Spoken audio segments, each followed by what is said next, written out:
मित्रों नमस्कार और अभिवादन आप सभी को। इस समय पर यू चीन के राष्ट्रपति निकल चुके हैं यूरोप की यात्रा पर।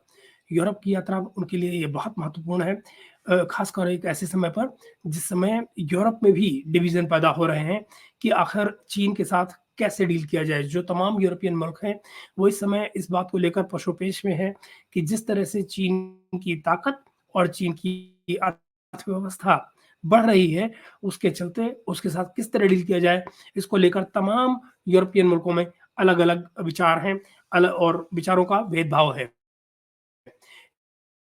इसके साथ ही कहीं न कहीं यूरोपीय देशों में ये बात चल रही है कि क्या किस तरह से चीन और अमेरिका के साथ में जो संबंध है उनके बीच में संतुलन कैसे बनाया जाए, सामंजस्य कैसे बनाया जाए, और साथ ही उनके मन में ये भी एक बात है कि कब तक ये संबंध नाटो के अम्ब्रेला के तहत उस तरह चल पाएँगे, जिस तरह से पिछले 75 सालों में चलते रहे हैं।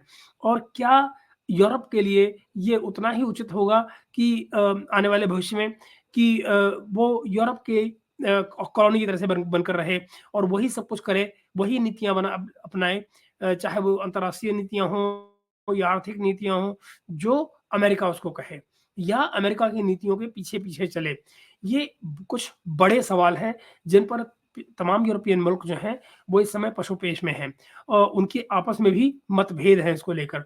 तो हम बात करते हैं इस समय अ, उनकी इस यूरोपीय यात्रा की, और ये भी कोशिश है कि क्या ये यात्रा तमाम जो यूरोपीय मुल्क हैं, उनके बीच में जो विचारों के मतभेद की जो एक दरार पड़ी हुई है, क्या वो दरार चौड़ी हो पाएगी? एक बात, दूसरी बात कि क्या ये दरारें ऐसी होंगी कि जो नाटो को तोड़ सकती हैं, या कि नाटो और अमेरिका के जो संबंध हैं, उनको प्रभावित कर सकती हैं? अगर हाँ, तो कितना इफ एट ऑल कर सकती हैं तो? तो हम बात करते हैं, मैं आपको आज के कार्यक्रम में कुछ रिपोर्ट्स भी दिखाऊँगा, जो यूरोप में खबरें चल रही हैं, और उनके साथ-साथ हम लोग उस पे बात भी करते रहेंगे।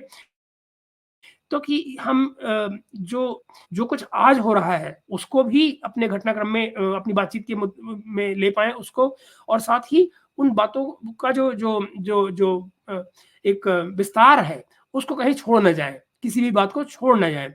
तो हम शुरू करते हैं एक रिपोर्ट के साथ में, जो पहली रिपोर्ट मैं आपके साथ शेयर करने हूँ, और फिर हम उस पर बात भी करते रहेंगे, और साथ ही कुछ और रिपोर्ट्स भी हैं जो इसी यात्रा पर, जो मुझे आपके साथ शेयर करनी है। तो आज हम बात कर रहे हैं शी जिनपिंग की यूरोप यात्रा की। उसकी शुरुआत हम करते हैं right away, right now, right away.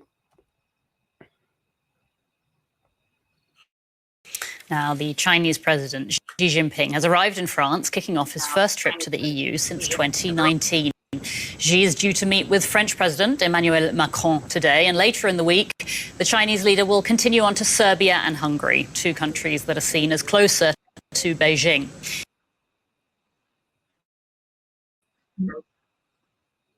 मित्रों याद रहे, ये जो 2 मुल्क मिल रहे हैं, हंगरी और सर्बिया, ये दोनों ही मुल्क ऐसे हैं जो यूक्रेन की लड़ाई, या ये सर्बिया तो ख़ास तौर पर सोवियत यूनियन के साथ रहा है, और जो उसके संबंध रूस के साथ में हैं, वो कहीं न कहीं उसके इस तरह आड़े आ रहे हैं कि जो उसकी नाटो की सदस्यता है, उसमें सर्बिया अब नाटो का सदस्य है, लेकिन साथ ही वो कहीं न कहीं सोवियत यूनियन के साथ, फॉर्मर सोवियत यूनियन यानी आज का रशिया, उसके साथ में भी उसके संबंध हैं, और वो अपने संबंधों को कहीं न कहीं चीन के साथ में भी बना के रखना चाहता है।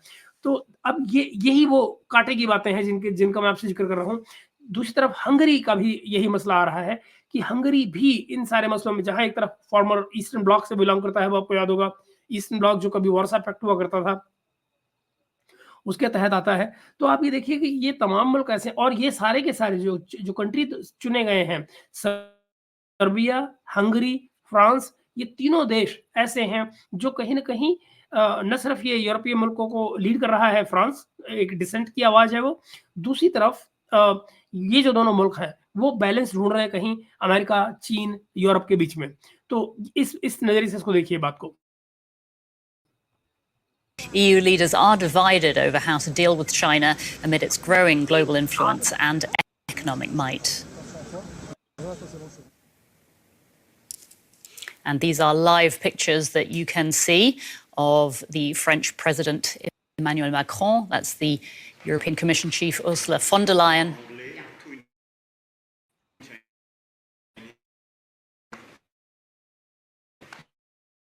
Meeting with the Chinese leader, Xi Jinping. Power is the same, but China's relationship with the West has changed since Xi Jinping last visited Europe in 2019. The COVID pandemic, Beijing's backing for Russia's Ukraine war, its growing authoritarianism, trade tensions over electric vehicle subsidies, and suspicions of wide-scale Chinese espionage in European capitals have complicated relations. This visit is the first by China's head of state to Europe in the past 5 years. It is of great significance to promoting China's relations with France, Serbia, Hungary, and the overall development of the China-Europe relationship.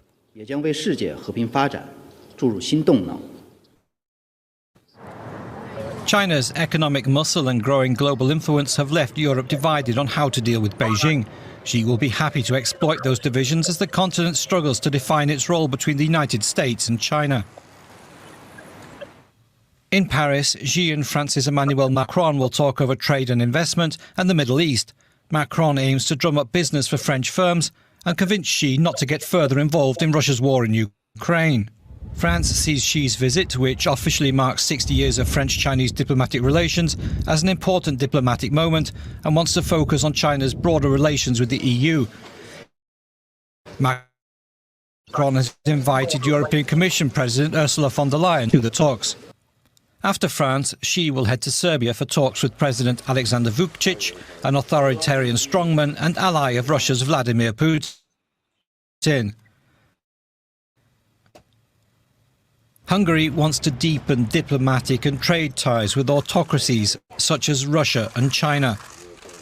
This sits uneasily with its EU and NATO membership. Vladimir Putin casts a long shadow over the visit. Xi and Putin described their relationship as without limits. By visiting like-minded Hungary and Serbia, China is testing the EU's balancing act between Beijing and Brussels. And Clifford Coonan, DW's China analyst who filed that report, joins me now in the studio for more. Hi, Clifford.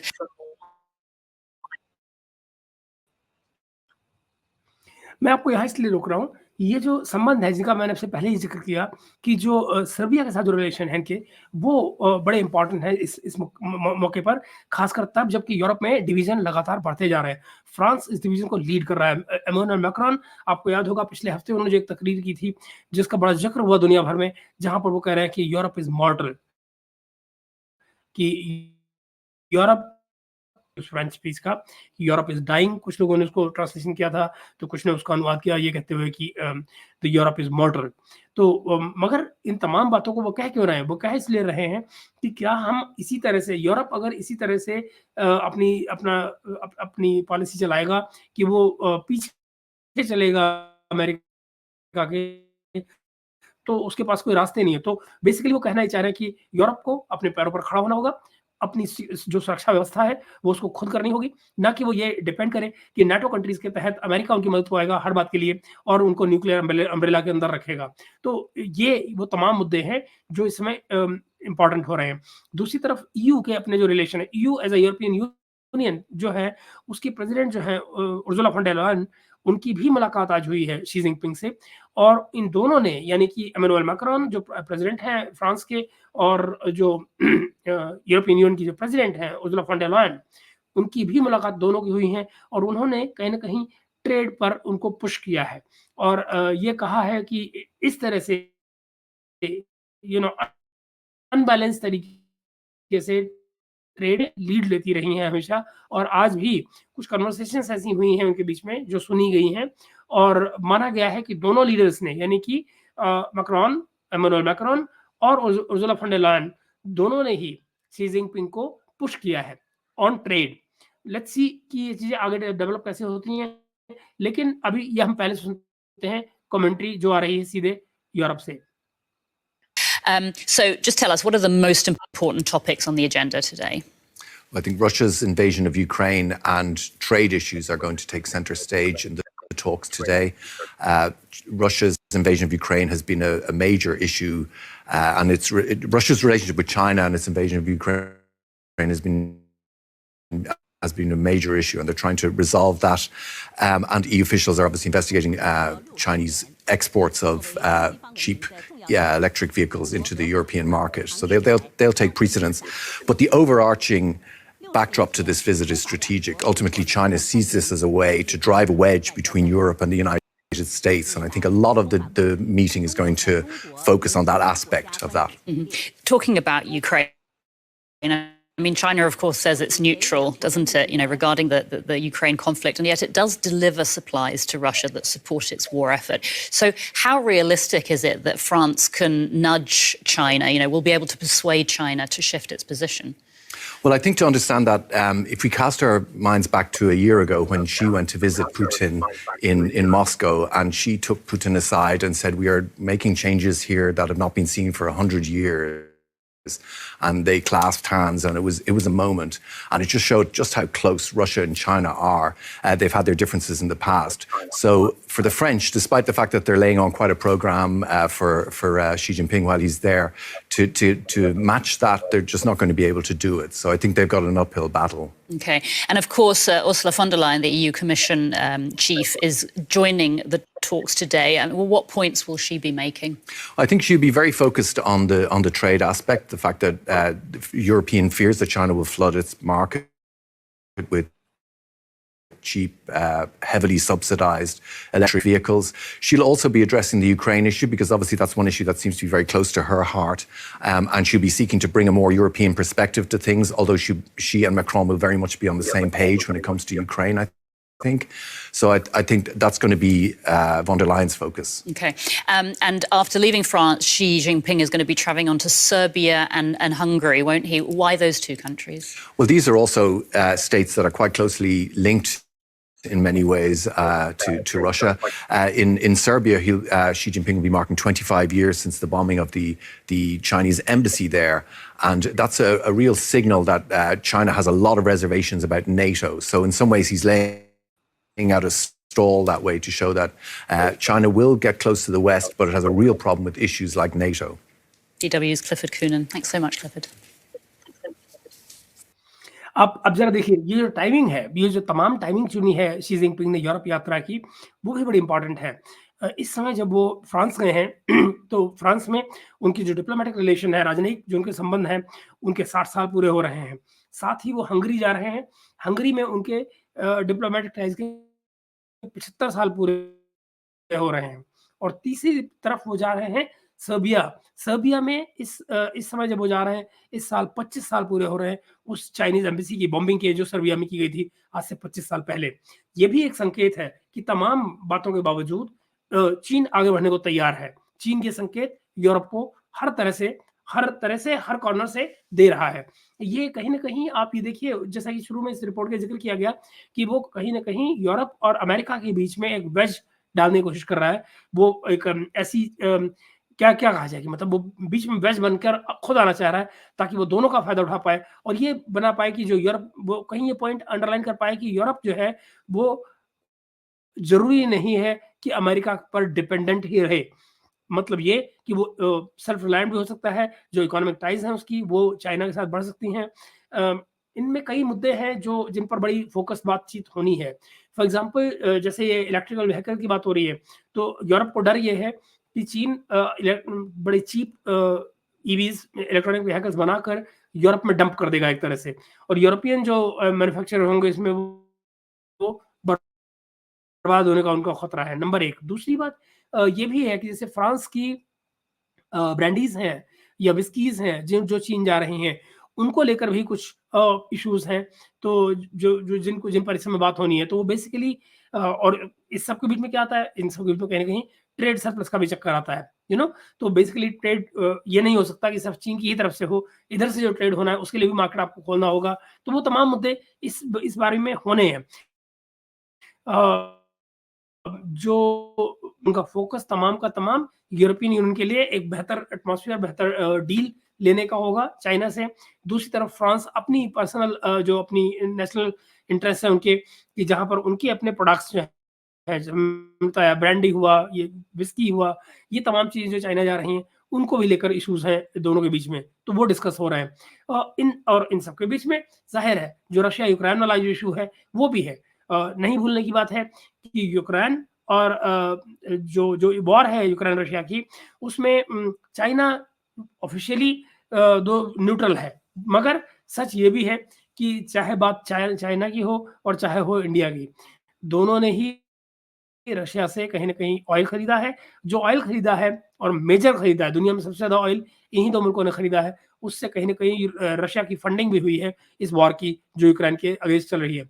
जहाँ तक बचती बात ये है कि क्या वो समझा पाएँगे मैक्रोन शी जिनपिंग को इस बात के लिए कि वो रशिया को मनाएं because of the close relation, कि वो समहाउ उनको मना करें या समझाएं या समझा बुझाकर साइड करें कि वो यूक्रेन पर हमलेबाजी बंद करें या लड़ाई बंद करें। मुझे नहीं लगता कि वो होने वाला है, क्योंकि रशिया को ये लगता है कि वो मिलिटरीली इस लड़ाई को जीत सकता है।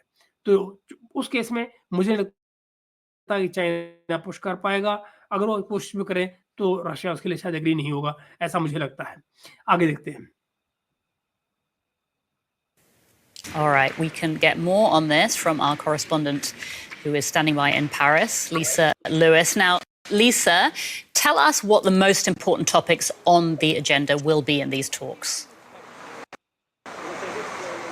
Well, there will be two themes dominating today's meetings. On the one hand, economic relations, which have been under quite a lot of strain over the past weeks and months between China and Europe. Europe threatening to impose higher tariffs on Chinese electric cars because they accuse Beijing of providing state subsidies for the sector. And on the other hand, Beijing threatening with higher tariffs or tariffs on liquor that often mostly comes from France, French cognac. So the leaders will be talking about that, trying to diffuse tensions, trying to tell the other side they're not attacking but defending their own economy. The second topic on the agenda will obviously be the Ukraine conflict, with the French leader Emmanuel Macron believing that the Chinese leverage could be crucial in ending the war, the Russian aggression in Ukraine. Okay. China, of course, says that it is neutral regarding the Ukraine conflict, doesn't it? And yet it does deliver supplies to Russia to support its war effort. So is it realistic, really, that France is going to be able to nudge China, to persuade the Chinese to shift their position? Well, as you said, I think it's going to be a long shot. Xi Jinping has in the past called Vladimir Putin of Russia his best friend. It's a strategic relationship between Russia and China has stopped short of outright condemning the Russian aggression in Ukraine, and has been accusing or complaining about NATO supporting the Ukrainian side. Obviously, Emmanuel Macron still thinks something can be done, especially with regards to, as you said, the dual-use equipment that is believed to be delivered by China to Russia, which then uses it to produce weapons. And also, obviously, Emmanuel Macron is betting on strong economic relations, or at least the importance of the EU and France for China to kind of try to come halfway at least, or to change its position slightly to help the Europe and the world to end this war in Ukraine. Okay, just to give us a sense of how this visit is going down in France. I mean, Xi Jinping hasn't come to Europe for 5 years. I understand that there are protesters out in Paris calling for a free Tibet. Human rights groups are demonstrating against Xi's visit. So how is this visit by the Chinese president sort of being seen in France? Well, as you said, there are different human rights groups that are protesting against the state visit here in France. They're complaining that France should show a tougher stance. Also, Reporters Without Borders, for example, this morning, they staged a protest asking for the release of more than 100 journalists that are being held in prison in China right now. Also protests in favor of the rights of Uyghurs, a minority in the northwestern region of Xinjiang in China, who are believed to be held in camps and being tortured. And so there is some protest, some opposition to this event today. However, although the Elysee Palace has said in advance that human rights will be on the agenda, human rights are not one of the big bullet points today. So it looks like Mao will be the biggest champion of human rights in China. He'll rather talk about Ukraine and the economic relationship. Lisa, thanks so much for that update. That's DW correspondent Lisa Lewis reporting from Paris.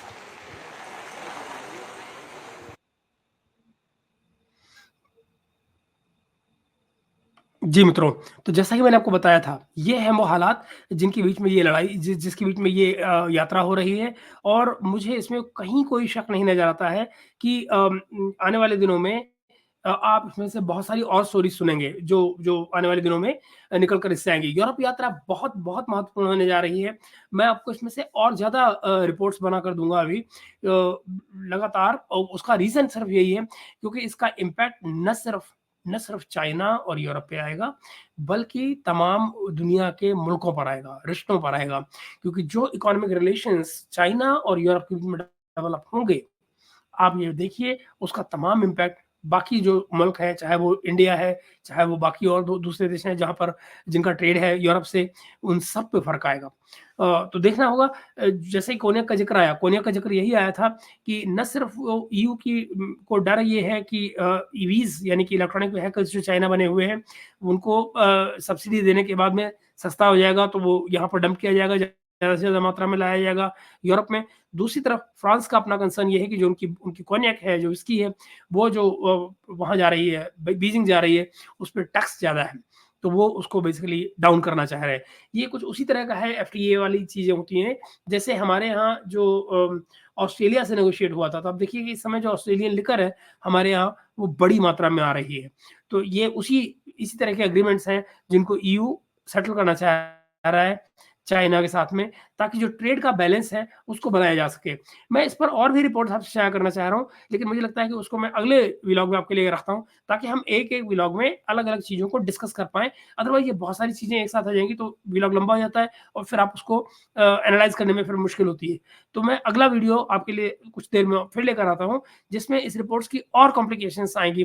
For example, मैं अभी अगले vlog में आपसे ये बात करने जा रहा हूँ कि यूरोप के तमाम मुल्क किस तरह से चीन को लेकर आपस में डिवाइडेड हैं। तो उस पर भी बात करूँगा मैं आपसे। और ज़ाहिर है कि एक अलग वीडियो मैं और करना चाह रहा हूँ जिसमें हमारे चीमा साहब भी इसमें कोई इंटरप्रिटेशन दे रहे हैं, कि जो शी की जो विज़िट है, उसमें बता रहे हैं कि जो भारत का दोस्त फ्रांस है, वो भारत की तरह ही मोदी जी की तरह से स्ट्रेटेजिक ऑटोनॉमी ढूँढ रहा है अपने लिए चाइना के रिलेशंस के बाबत। तो हम उस पर भी बात करेंगे। खैर, वो बड़ा मुझे लगा जैसे बड़ी दूर की कौड़ी है, लेकिन फिर भी हम बात करेंगे उसके ऊपर। तो अभी के लिए इतना ही। अगले व्लॉग में हम फिर से मिलते हैं, जो कि बहुत जल्दी आ रहा है आपके लिए, अगले घंटों में ही आ रहा है, और फिर हम अपनी बातचीत और जारी करते हैं। अपने कमेंट ज़रूर दीजिएगा इस वीडियो के ऊपर, क्योंकि ये रिलेशनशिप बहुत महत्वपूर्ण है। तो काइंडली इस पे अपना कमेंट दीजिए, अपनी राय दीजिए, इसको गौर से देखिए। कहीं कोई सवाल भी हो तो don't hesitate to ask me in the comments. मैं बड़ी खुशी से आपको न सिर्फ प्रोग्राम के दौरान कहीं उनको आंसर करना चाहूँगा, बल्कि बहुत पॉसिबल है कि उन सवालों को मैं इनकॉर्पोरेट कर लूँ अगले प्रोग्राम में, सो दैट कि आपको उन सवालों के जवाब ऑटोमेटिकली मिल जाए, बजाय कि सवाल की फॉर्म में सीधे-सीधे प्रोग्राम में मिल जाए। तो मिलते हैं अगले व्लॉग में बहुत जल्दी। तब तक के लिए आपका शुक्रिया। देखते रहिए और सब्सक्राइब करते रहिए अगर आपने सब्सक्राइब नहीं किया है। वीडियो को लाइक एंड शेयर ज़रूर कीजिएगा। Thank you very much. Bye bye for now.